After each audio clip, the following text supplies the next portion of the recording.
Hey, what's up, y'all? I just ended off last video on this page. Yeah, right at where that quote ends, right? Yep. So on page 51. And, reading this. And I'll start. How popular has this modern witchcraft become? In the September 12th, 1982 Arkansas Democrat Family Weekly, Georgia Frontier appeared on the front page. Georgia inherited the Los Angeles Rams when her late sixth husband drowned in the riptides off the Florida coast in April 1979. He was 72. But what we really are interested in bringing to your attention is her openness about being able, says she, to talk to her dead husband's spirit, and how she dabbles in the occult.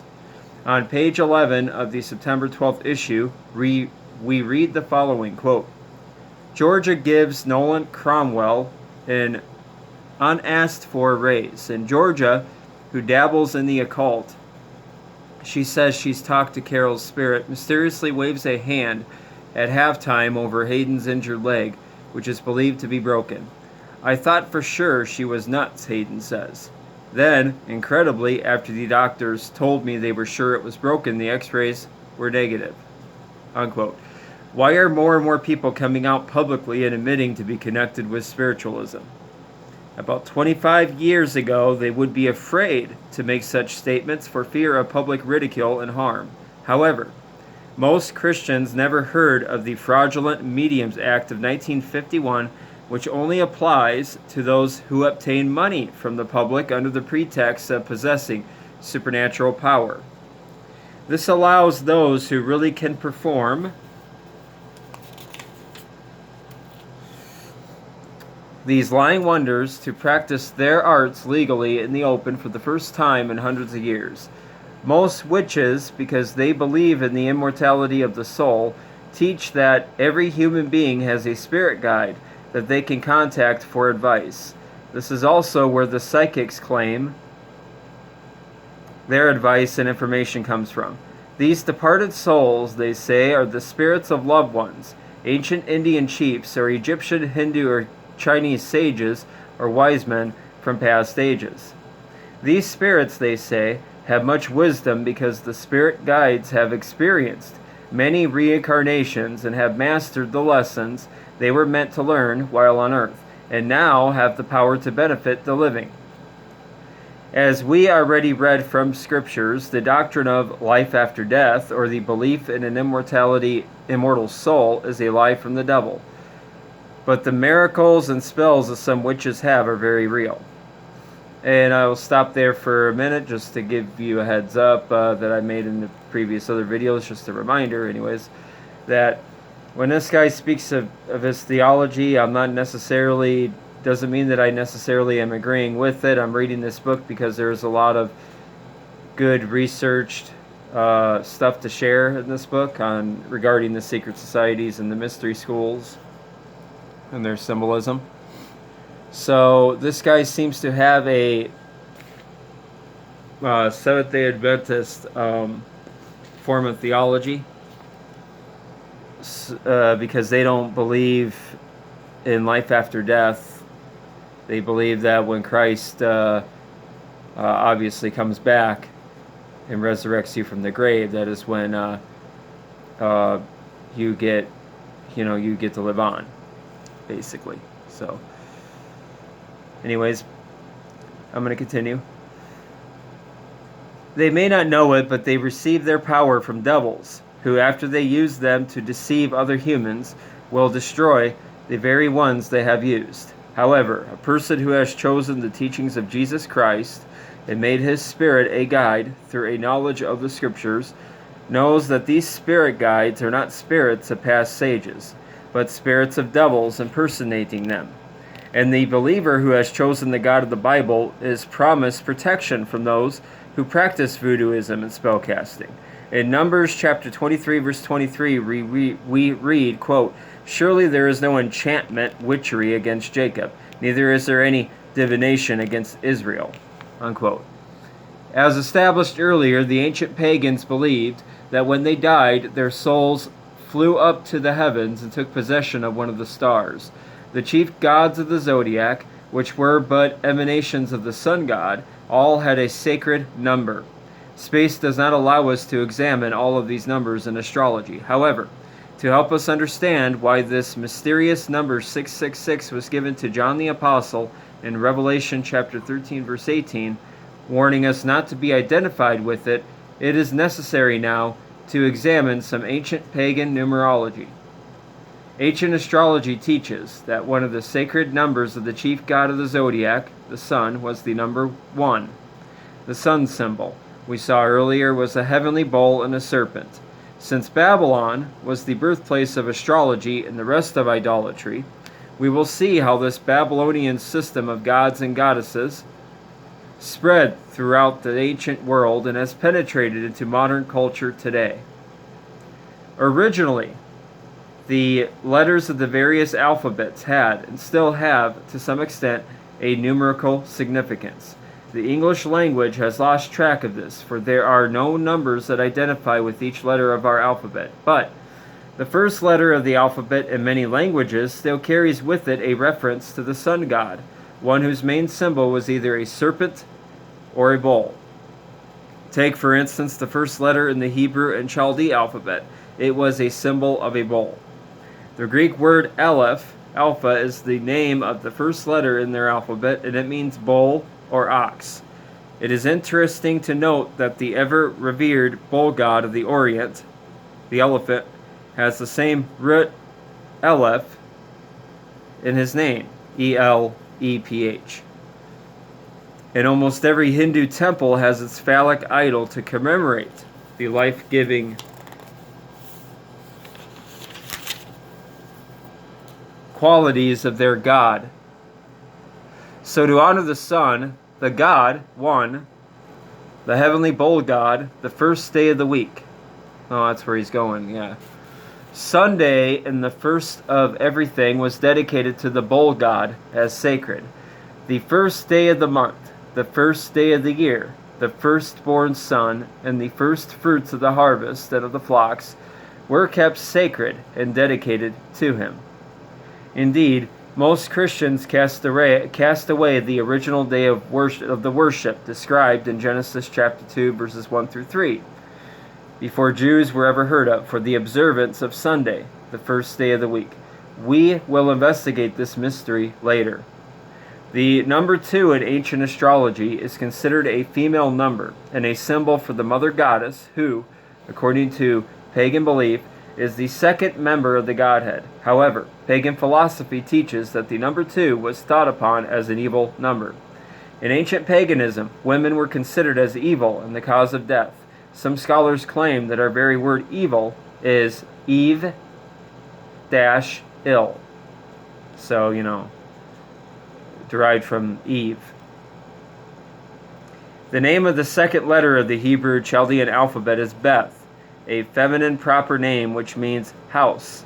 The moon, which is the symbol of the mother goddess, is ever considered as the monthly house of the sun in astrology. The number 3 is a sacred number identified with the pagan godhead of Baal, Ishtar, and Tammuz. Sometimes the number 3 represented a triple aspect of the sun god as the ruler of heaven. While the sun appeared in the sky, it was symbolized as a heavenly bull. The serpent was also the symbol of the sun in the spiritual realm of things. However, when the sun sinks into the western ocean at the end of the day and spends the night in the realm of darkness and the dead, he then becomes the fish god, lord of the underworld. The fish god to the Babylonians, Assyrians, and Philistines was Dagon. This name Dagon, like Kukulkan of the Mayans, is derived by combining two words. Dag means fish, and On means sun. Hence, the part man and part fish gods worshipped in the Old World. To the Romans, he was Neptune, who is ever displayed in ancient Roman arts as part man, part fish, with a pitchfork in his hand. Kind of reminds me of Aquaman. It was during a festival to celebrate the capture of Samson and to give thanks to Dagon for delivering Samson into the Philistines' hands that Samson pulled down the house in which the Philistines were celebrating on himself and 3,000 Philistines. Check Judges chapter 16 verses 23 through 31. It is an interesting observation that the high priest of Dagon wore a robe and a mitre that resembled a fish. This mitre the pagan priests wore is the origin of the mitre the popes and cardinals wear today. This mitre, spelled M-I-T-R-E, it's like a hat, that resembles a fish head, was worn centuries before the birth of Christ by pagan high priests of Dagon. In India, their trinity is based on the three phases of the sun god. When the sun rises in the east, he is Brahma, or Brahma. When he gains his meridian, he is Shiva. And when he sets in the west, he becomes Vishnu. This explains why the gods of the Orient sometimes were displayed with 3 heads and 3 pairs of arms on one body. Many pagans believed in the 3 aspects of the sun god, who has 3 phases in which he travels across the sky. Hence, the number 3 in astrology represents the Trinity in witchcraft.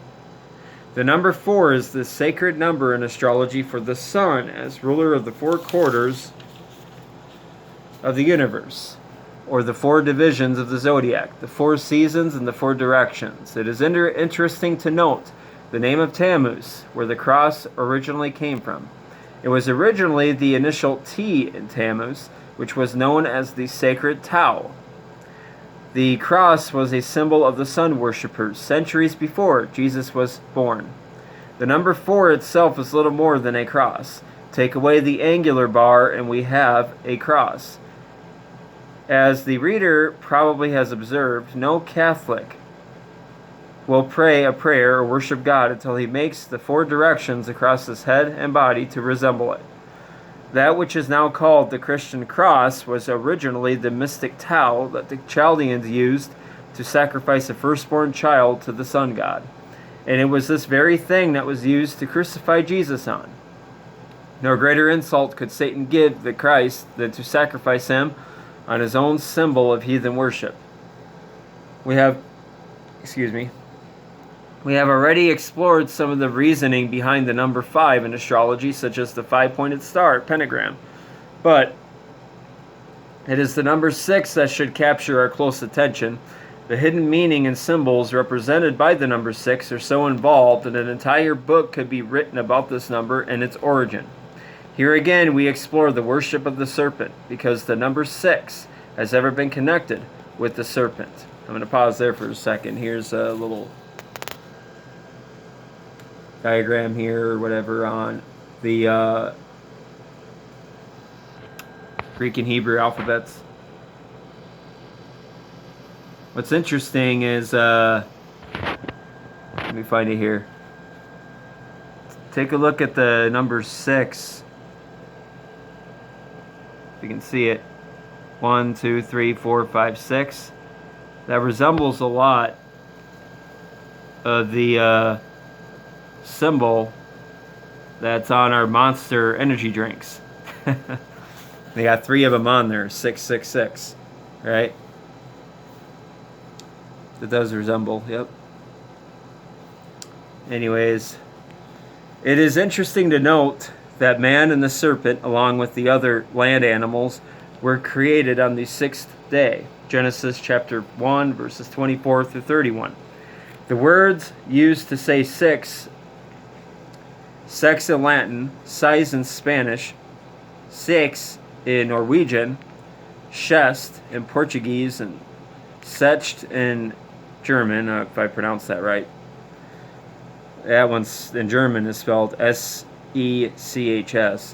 And Sas in Chaldean Hebrew, as in most languages, start with the letter S. The letter S derived, believe it or not, from a pictograph of a cobra erected in its striking position. The hissing sound of the letter S represented the voice of the serpent. We can note that snake, serpent, and Satan begin with the serpent letter S. On the heads of cobras, there are usually distinct markings in the shape of letters. They are V, U, and O. Hence, the ancients invented the names for different serpents with these letters, such as the U in Uraeus. That was the Egyptian name for their sacred asp, whichever appears on the forehead or crown of the pharaoh, who claimed to be the vicar or the earthly incarnation of his god. The O occurs in the Greek Ophis, the name of the serpent whom the Gnostics worshipped. During their celebration of their Lord's Supper, they let a snake, whom they called Ophis, crawl over their bread. They became known in history as the Ophites. So there's some more images of some coins with snakes on them.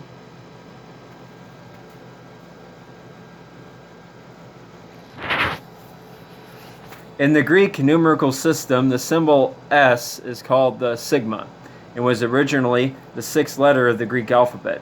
It was also represented as the number 6. However, today, the letter S in Greek has a number significance of 200. With the dropping of the sacred sigma from the 6th position in the Greek alphabet, it appears the Ethiopic and some other alphabets did the same thing with their 6th letter. This has been one of the most baffling mysteries to people who have studied into the origin of the alphabets. No one seems to know why the ancients did this. The Z, or Zeta, used everywhere to stand for 7, fell into the 6th position and is used in the mysteries of the occult for both 6 and 7. Remember this because it is important to know to be able to unlock secret symbols that hide or add to the number 666. Why should so much importance be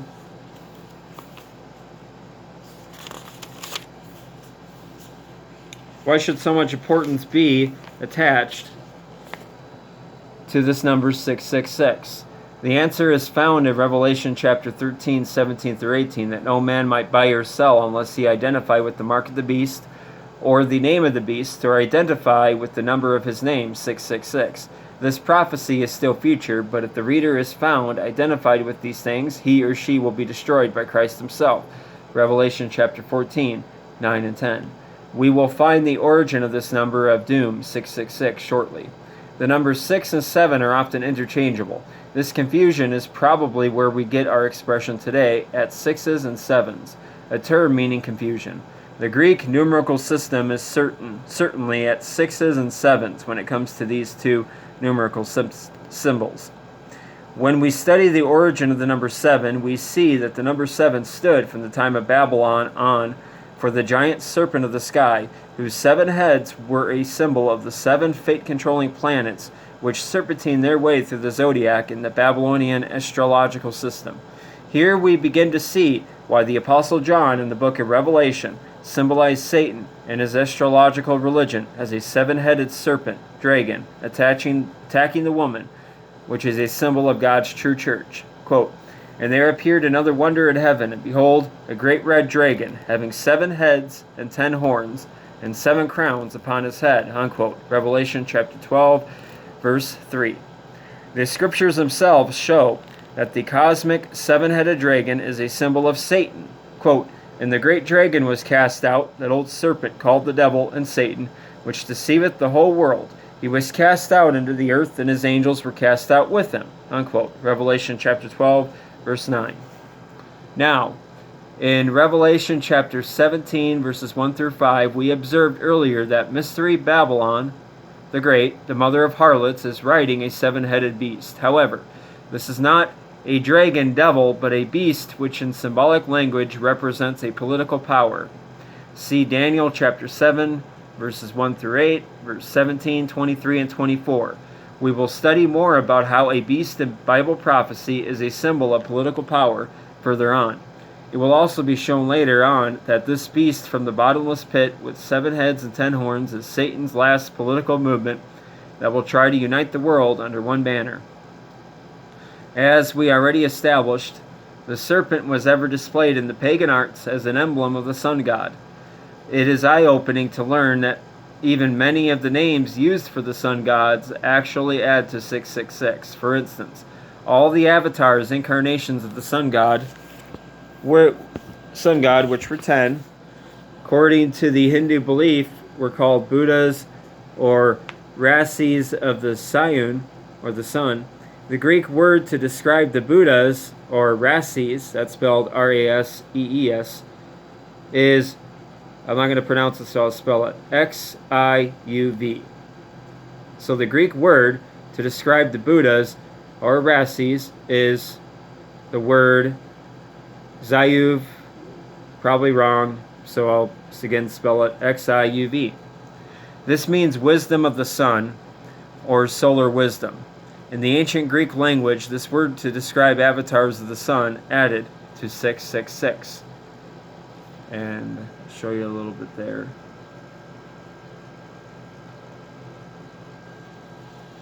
We will see more names of pagan gods that add to 666 as we go on. But first, we need to know more about the origin of the number 6, how some of our letters today derived from this number, and how letters were used in the Babylonian mysteries to hide the number 666.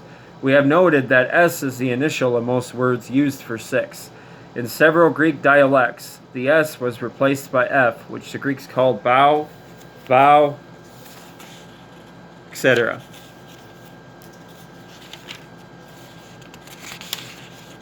I'm going to see here for a second. There's time, see how much I can get in.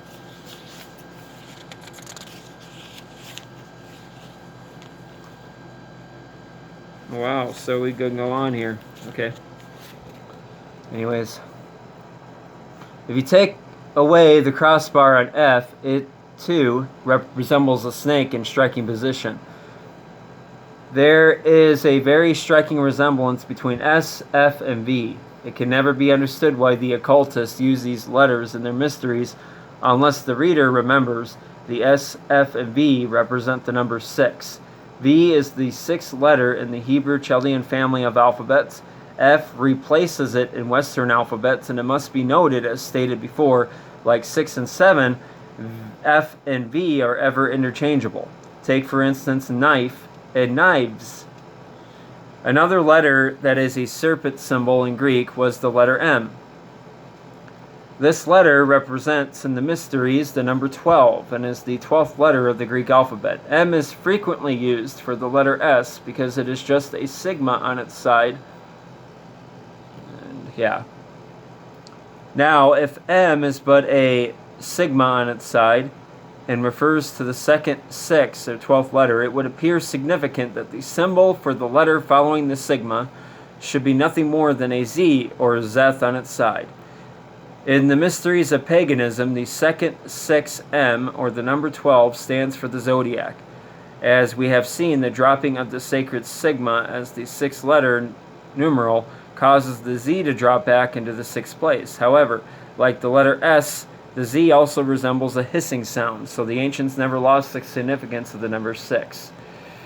Now, since history says our letters F, M, S, V, and Z derived from the ancient pictures of a serpent in a striking position and have the numerical value of 6 in most other alphabets, we now might be able to understand the symbolic language.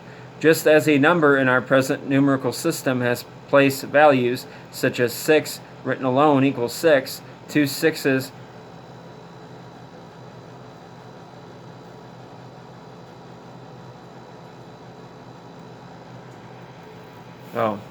whatever that was, sorry.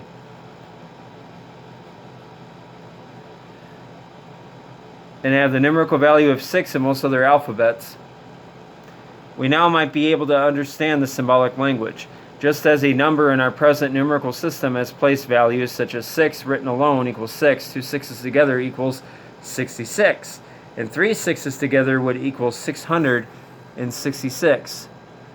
So did the ancient learned doctors of witchcraft use the letters S, V, Z, or the other serpentine letters to hide the number 666. Just as Freemasons have secret signs and grips to let each other know they are Masons, so did the learned doctors of witchcraft let each other know who they were by camouflaging this sacred number 666. Only the learned pagan knew the significance.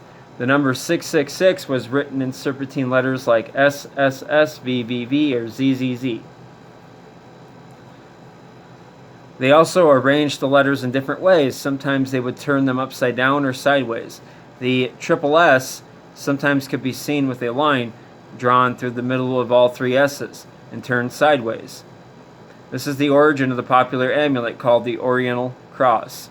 Another way the number 666 was hidden, which can be unmasked, is in learning the origin of the trident sign. Earlier, we learned that the sun god's weapon was the lightning bolt, and it was stylized into a pitchfork. The pitchfork had 3 prongs to it, hence we have today the trident sign, which, by the way, is used to symbolize the number 666 also.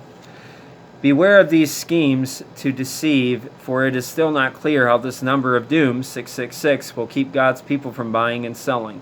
It is not only the mark of the beast, which we will study in the last chapter, that will prevent God's people from buying and selling, but also the number of his name, 666, Revelation chapter 13, 17, and 18. However, we can trace the origin of the number 666 and its number of doom derived out of astrology. The zodiac is a narrow band about 18 degrees wide, making a complete circuit of the sky around the earth. As we noted before, this was symbolized in pagan arts by a serpent with his tail in his mouth,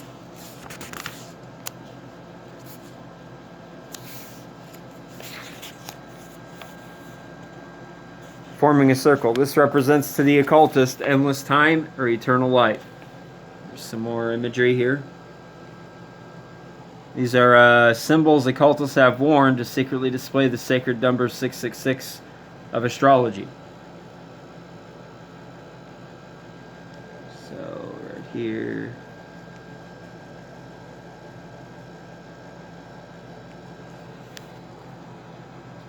As we established earlier, astrology taught that the fate of mankind was ever decided by the position of the stars. Now, the chief gods of the zodiac were the 7 planets who serpentine their way through the 36 rooms of the zodiac.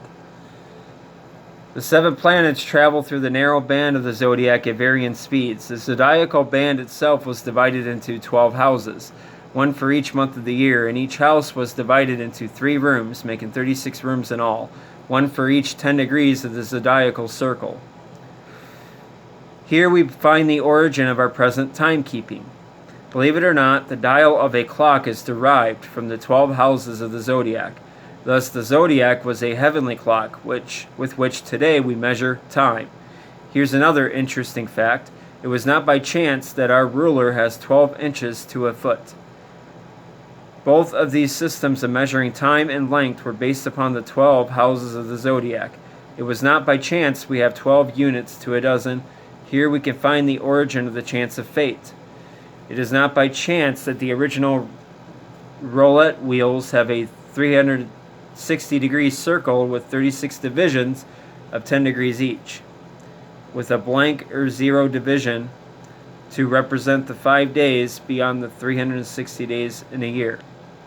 It is not by chance that there are 36 numbered cards in a 52 card deck. 1 card each represents the 52 weeks with 12 face cards, 4 kings, 4 queens, 4 jacks, 4 suits that represent the 4 seasons. Why do you suppose fortune tellers use a deck of cards to predict the future? Because the deck of cards is derived from astrology. Burn them. It's not by chance that our present townships are composed of 36 square miles. Guess I'd have to look that one up. I think that would be interesting.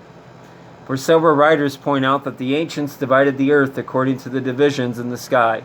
Just as truly as our 12-inch ruler was once a symbol of the 12-house zodiac, so is our 36-inch yardstick based upon the 36 rooms into which the heavenly houses were divided. And I'm going to stop there for right now. Almost at the 30-minute mark, so how many pages would I have to go? Go up to